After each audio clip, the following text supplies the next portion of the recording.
Hi, so we're here to talk briefly about the evolution of Wolverine from his comic book, cartoon, and ultimately these film roots, and where we think he's going from here.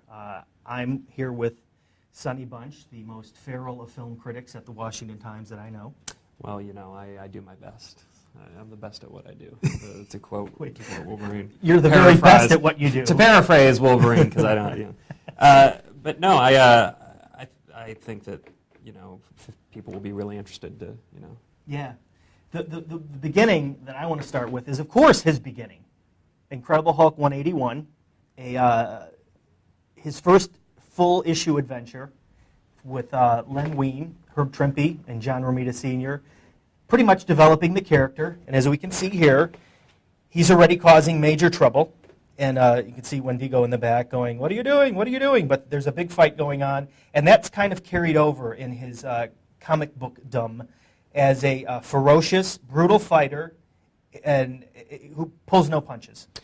And that's one of the things I've always really respected about the character, is that he is a totally uncompromising, semi-ferocious creature. He doesn't worry about society's niceties. He knows what he needs to do to get the job done. And oftentimes that involves a lot of blood and a lot of hacking and slashing and just taking people out.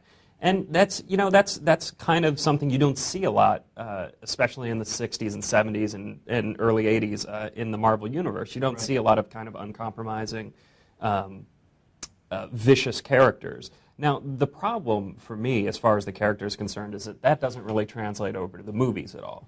Granted, these are PG-13 adventures, and you can only do so much, but the only time we really see Wolverine pop the claws is in X-Men 2, in the scene in the mansion. And even then, it's a lot of claws in, coming out, no blood, no real visceral action. And that's kind of disappointing, And this, but again, that's shown in the comic books.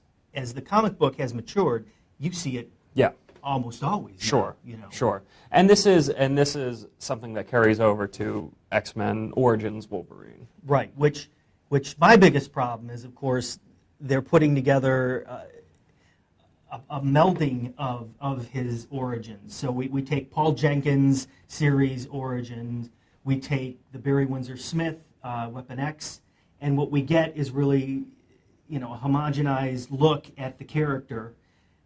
And, things like Sabretooth being his brother, it's what's convenient to make this plot work. Sure. And now, as a film critic, as somebody who is looking at the movie just as a standalone adventure, I don't have a huge problem with that. I think that Wolverine and Sabretooth being half-brothers strikes me as actually almost right. It's kind of a cool idea. It's an interesting idea, and it works, especially in the movie. It shows, we see them fighting side by side for, decades and centuries of warfare, and that I think that is an okay effect, but I understand why it gets the community so upset, the comic book community. Right, and I think the fandom out there is going to have to decide, well, we're going to accept this, and then, of course, Marvel Publishing is going to have to step in and either take this what-if scenario and play it out in the comic books, which they'll probably do because there's probably money in it, but what will happen in the future? They want to shoot the next film probably in Japan. It's going to be the Frank Miller, Chris Claremont series, but it won't be probably anything like it. But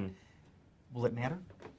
No, it won't matter. I mean, I think that these movies kind of transcend their humble comic book origins. I mean, I think that they are aimed at a far broader audience. More people will have seen this movie in its opening weekend than probably have read X-Men in the last 10 years.